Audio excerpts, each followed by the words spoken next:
স্বাগত খেলাযোগে আপনাদের সাথে আছি আমি ফাহিম রহমান। পাল্লে গেলেতে সিরিজের শেষ ম্যাচে শ্রীলঙ্কার কাছে ৯৯ রানে হেরেছে বাংলাদেশ। ২৮৬ রানের টার্গেটে ব্যাট করতে নেমে টাইগাররা গুটিয়ে গেছে ১৮৬তেই। তার মানে সিরিজটা মেহেদী মিরাজের দল হেরেছে ২-১ ব্যবধানে। বাংলাদেশের হয়ে তৃতীয় ওভারে প্রথম ব্রেক থ্রু এনে দেন তানজিম সাকিব। দলীয় ৬৯ রানে নিশাঙ্কাকে শিকার করেন তানভীর। কামিন্দু মেন্ডিস মিরাজের শিকার হলে ১০০ রানে ৩ উইকেট হারায় লঙ্কানরা। তবে এরপরেই শুরু কুশাল মেন্ডিস শো। ৯৫ বলে সেঞ্চুরি তুলে নেন মেন্ডিস। আসালাঙ্কাও করেন 50। তাদের ১২৪ রানের জুটি ভাঙেন তাসকিন। ২৫৫ রানে কুশাল মেন্ডিসকে আউট করে লঙ্কানদের খানিকটা চেপে ধরে টাইগাররা। শেষ পর্যন্ত নির্ধারিত ওভার শেষে ২৮৫ রানে থামে লঙ্কানদের ইনিংস। জবাবে শুরুর দিকেই ধাক্কা খায় টাইগাররা। মাত্র ২০ রানেই হারায় ২ উইকেট। ১৭ রানে তামিম আউট আর ডাক মেরে শান্ত শিকার হন চামিরার। ইমনও টিকতে পারেননি বেশিক্ষণ। ৬২ রানে নেই টাইগারদের ৩ উইকেট। কাপ্তান মিরাজ কিছুটা আশা দেখালেও ২৮ রানে কাটা পড়েন তিনি। শামীমের আউটে ১২৪ রানে ৫ উইকেট হারায় টাইগাররা। ক্যান্ডির পাল্লেকেলে স্টেডিয়ামে রয়েছেন আমাদের সহকর্মী নাইয়ান বিন জসিম, সরাসরি যুক্ত হচ্ছেন আমাদের সাথে। নাইয়ান, এবার একটা সুযোগ ছিল শ্রীলঙ্কার মাটিতে প্রথমবার ওয়ানডে সিরিজ জেতার, সেটা আসলে হলো না।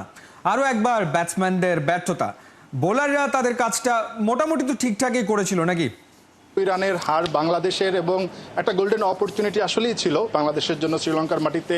এর আগে কখনোই বাংলাদেশ শ্রীলঙ্কাকে ওয়ানডে সিরিজে হারাতে পারেনি। সবকিছুই আসলে ঠিকঠাক ছিল। বাংলাদেশ আজকে যদি দেখেন বোলিংটাও কিন্তু বেশ ভালো করেছে। শেষ ১০ ওভারে মাত্র ৬৩ রানে ৪টা উইকেট তুলে নিয়েছে। যেখানে ৩০০ রান প্লাস হবে মনে হচ্ছিল, সেখানে কিন্তু তাদেরকে ২৮৫ রানে আটকে রাখতে পেরেছিল বাংলাদেশ। বাট বাংলাদেশের যদি আপনি দেখেন ব্যাটিংটা একেবারেই পরিকল্পনা মাফিক কিন্তু হয়নি। যেরকমটা শুরু করার দরকার ছিল, হয়তোবা পাওয়ার প্লেটা আপনি যদি দেখেন শ্রীলঙ্কার সঙ্গে কাছাকাছি। শ্রীলঙ্কা খুব সম্ভবত ৫১ রান করেছিল ১ উইকেটে এবং বাংলাদেশ ৫৫ রান ২ উইকেটে কাছাকাছি একটা ছিল। বাট আপনি যদি দেখেন পুরো ম্যাচের সিনারিওটা চেঞ্জ হয়ে গেছে যখন বাংলাদেশ মিডল ওভারে ব্যাটিং করে। সেখানেই বাংলাদেশ আসলে একেবারেই ব্যর্থ হয়ে গেছে এবং শ্রীলঙ্কা সেখানেই কিন্তু আসলে জিতে গেছে। বাংলাদেশ মিডল ওভারে ১২৭ রানে ৭টা উইকেট হারিয়েছে, যেখানে কিনা আসলে শ্রীলঙ্কা ১৭১ রানে মাত্র 2টা উইকেট হারিয়ে তারা ১৭১ রান তুলতে পেরেছিল সেই মিডল ওভারে। বাংলাদেশ 60%-এর মতো ডট বল খেলেছে। তাওহিদ হৃদয় বেশ ধীরে স্থিরে দেখে শুনে খেলছিলেন, বাট ফিনিশিংটা শেষ পর্যন্ত আসলে তিনি দিতে পারেননি। এবং মেহেদী হাসান মিরাজের সঙ্গে যে পার্টনারশিপটা হয়েছিল, খুব সম্ভবত সেই পার্টনারশিপটা যদি আসলে একটু বড় হতো, আমার কাছে মনে হয় এই ম্যাচটাতে বাংলাদেশ হয়তোবা ভালো অবস্থানে থেকে জয়ের কাছাকাছি বা জয়টাও তুলে নেওয়া হয়তোবা সম্ভব ছিল। বাট যেটা বলছিলাম ফাহিম, যে পরিকল্পনার যে ছাপ সেটা কিন্তু একেবারে অস্পষ্ট ছিল, অর্থাৎ একেবারে পরিকল্পনার ছাপ ছিল না।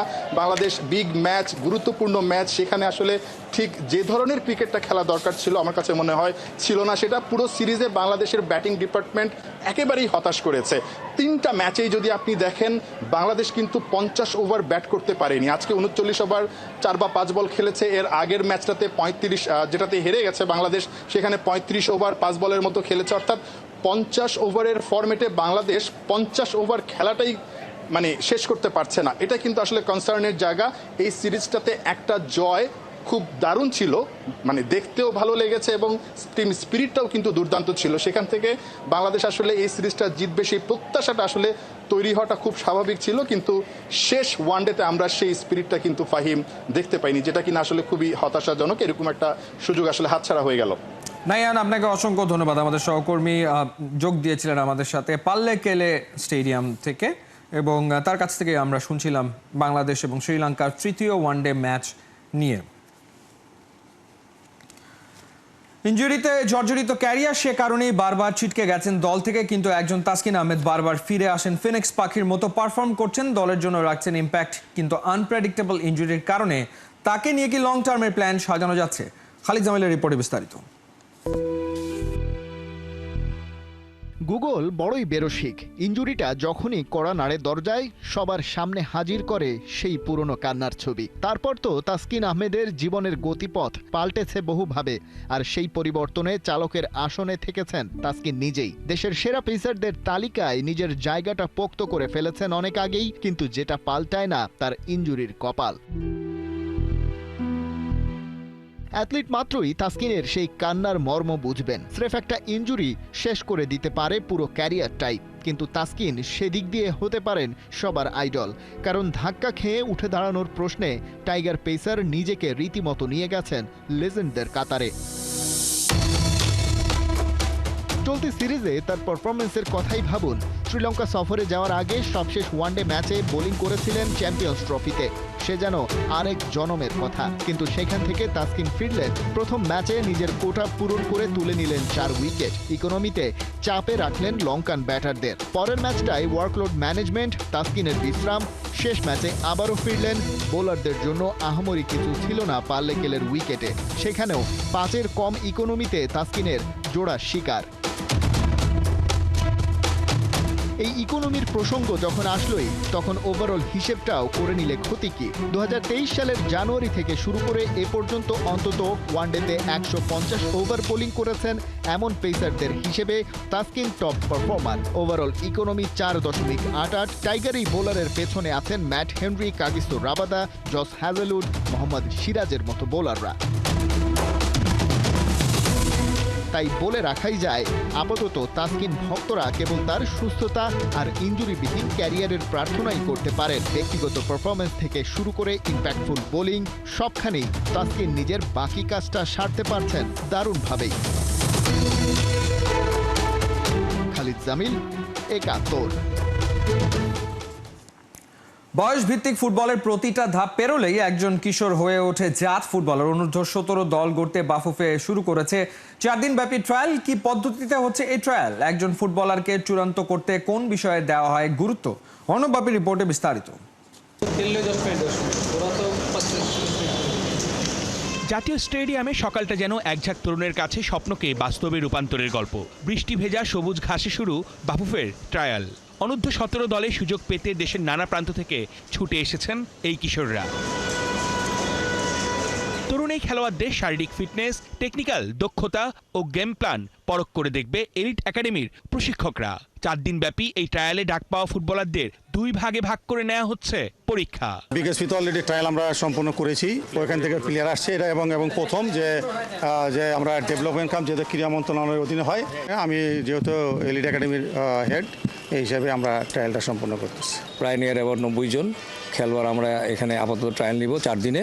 ফুটবলার যখন ট্রায়ালে আসে তাকে কি প্রস্তুতি নিয়ে আসতে হবে এবং তার কোন কোন বিষয়গুলো আপনারা দেখবেন? ট্রায়ালটা হয় কিভাবে আসলে? অ্যাকচুয়ালি ট্রায়ালটা হয় তাদের বেসিক কীরকম আছে, তাদের কাছে ট্যালেন্ট কীরকম, তাদের আপনার পাসিং, ড্রিবলিং, হ্যাঁ, রিসিভিং, শুটিং, তারপরে এগুলো সব মিলে যা আছে বেসিক্যালি যে আমরা দেখি ওদেরকে, এবং ফিটনেস, তাদের লেভেলটা কি, তারপর রানিং স্টাইলটা কি, তারপরে উইদাউট বল, উইথ বল তারা কিভাবে খেলতেছে, তো এগুলো আমরা বিচার করি। আমাদের পয়েন্ট আছে, আমরা পয়েন্ট দিয়ে এটা বিচার করে তাদেরকে সিলেক্ট করি আর কি। ফরমেশন, পজিশনিং ও গেম রিডিং এর মতো কৌশলে রাখা হচ্ছে নজর। গুরুত্বপূর্ণ ফিজিক্যাল ফিটনেস, শক্তি, গতি ও সহনশীলতা একজন ফুটবলারকে এগিয়ে রাখে। মানসিক প্রস্তুতি বড় ফ্যাক্টর, যেমন চাপের মধ্যে খেলা, আত্মবিশ্বাস ও নেতৃত্বগুণ বাকিদের থেকে আলাদা করে। এই ট্রায়ালে অংশ নেওয়া ফুটবলাররা নিজেদের ভবিষ্যৎ ফুটবলেই গড়তে চায়। সারা দেখছে যে কোন প্লেয়ারটা ভালো পাস অ্যাকুরেসি, তারপর বিল্ড আপ স্কিল, এগুলা দিকে বেশি নজর দিতেছে। আমি সিলেট থেকে এসেছি, আগামীকাল আছি, আজকে ট্রায়াল দিলাম, অনেক ভালো লাগলো এবং আজকে ক্লিন শিটও ভালো হয়েছে। বগুড়া থেকে আসছি, আন্ডার-15 খেললাম। আন্ডার-15 থেকে একদম রাজশাহী জোনে, এখানে কোনো নাই, একদম যারা ভালো পারফরমেন্স করবে, ভালো খেলবে তাদেরকেই শুধু নেবে। অদম্য ইচ্ছাশক্তি আর সঠিক দিক নির্দেশনায় এখান থেকেই হোক শুরুটা। ভবিষ্যতে বাংলাদেশের ফুটবলের ভিড় শক্ত করবে এই 17 না পেরোনো ফুটবলাররাই। অর্ণব, 71। স্ট্র্যাটেজিক টাইম আউট শেষ, এবারে ফিফা ক্লাব বিশ্বকাপে ফাইনালে যাওয়ার মিশন। একদিকে ব্রাজিলিয়ান ক্লাব, অন্যদিকে ইংলিশ জায়ান্ট ফ্লুমিনেন্সের সামনে চেলসি। মেটলাইফ স্টেডিয়ামে খেলা শুরু বাংলাদেশ সময় রাত 1টায়। কোহিনুর করার রিপোর্ট। প্রিয় আঙিনায় যে সময়ে ফিরলেন থিয়াগো সিলভা, তখন বয়সটা পার করছে 40-এর কোটা। দলকে বাঁচাতে পরে নিলেন আর্ম ব্যান্ডটা। চমক দেখিয়ে রেলিগেশনের ভয় জয় করল ফ্লুমিনেন্স।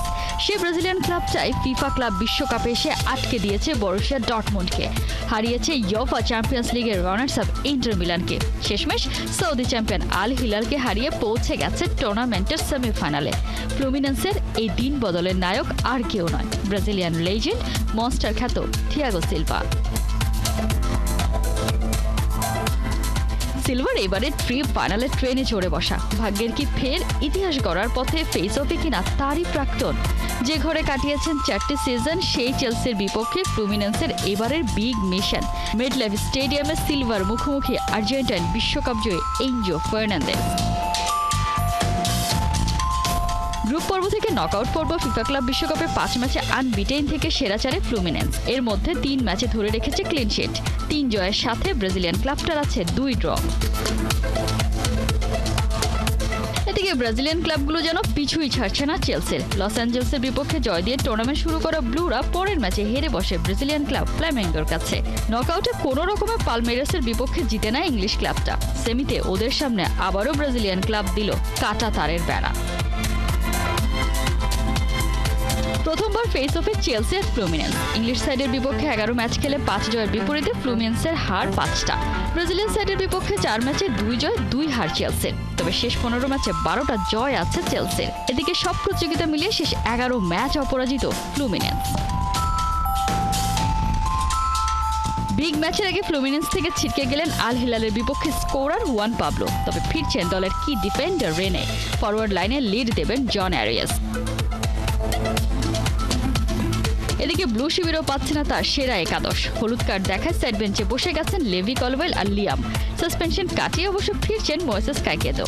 এই ম্যাচে গেম চেঞ্জার হতে পারেন এনকুনকো আর পেদ্রো। কোহিনুর কণা, 71। বিশ্বের সেরা গোলকিপারদের একজন হলেও বড় ক্লাবে খেলার মতো ব্যক্তিত্ব নেই এমি মার্টিনেজের, এমন দাবি করেছেন সাবেক চেলসি তারকা উইলিয়াম গ্যালাস। সঙ্গে ট্রান্সফার মার্কেটে চেলসি এই গোলকিপারের পেছনে ছুটলে ভুল করবে প্রকারান্তে বুঝিয়ে দিয়েছেন। এমনটাই বিস্তারিত থাকছে রায়ান আহমেদের রিপোর্টে। শুধু মাঠের খেলা না, মাইন্ড গেমেও প্রতিপক্ষকে চাপে রাখতে ওস্তাদ তিনি। আর্জেন্টিনার কাতার বিশ্বকাপ জয়ের নায়কদের একজন তো বটেই, পেনাল্টি স্পেশালিস্ট গোলকিপার হিসেবেও কুড়িয়েছেন সুখ্যাতি। অ্যাস্টন ভিলাতে এমি মার্টিনেজের পারফরম্যান্সটাও টপ নচ। এমন প্রোফাইল থাকার পরেও এবার সাবেক ফরাসি ও চেলসি তারকা উইলিয়াম গ্যালাসের সমালোচনায় জুটল এই আর্জেন্টাইন গোলকিপারের কপালে। রীতিমতো দাবি করে বসলেন, আর যাই থাকুক ব্যক্তিত্ব নেই এমি মার্টিনেজের। অ্যাস্টন ভিলা ছাড়ছেন আর্জেন্টাইন বাজপাখি, সেটা পুরনো খবর। তাকে পেতে ট্রান্সফার মার্কেটে রেসে নেমেছে ম্যানচেস্টার ইউনাইটেড ও চেলসির মতো বড় ক্লাব। কান পাতলেই শোনা যায় এমন গুঞ্জনও। তবে মার্টিনেজ চেলসির জন্য আদর্শ গোলকিপার না, এমনটাই মনে করেন ব্লুদের সাবেক ফুটবলার গ্যালাস। এমনকি বড় ক্লাবগুলোতে খেলার জন্য যে ক্লাস থাকতে হয় এই আর্জেন্টাইন গোলকিপারের আছে কিনা তা নিয়েও যথেষ্ট সন্দেহ আছে গ্যালাসের। আমি দুঃখিত, কিন্তু এমন একজন গোলকিপারের নাম বলুন যার প্রোফাইল এরকম ভালো অথচ গোল সেভের পর অশোভন ভঙ্গি করে নাচে। একজন গোলকিপারের নাম বলুন যিনি বড় ক্লাবে খেলেন কিন্তু গোল সেভের পর মার্টিনেজের মতো এসব করে। আপনি পারবেন না। এখানেই থামেননি সাবেক এই ফরাসি তারকা। এমন একজন গোলকিপারকে চেলসির দরকার আছে কিনা সে ব্যাপারে জানিয়েছেন নিজের মতামতটাও।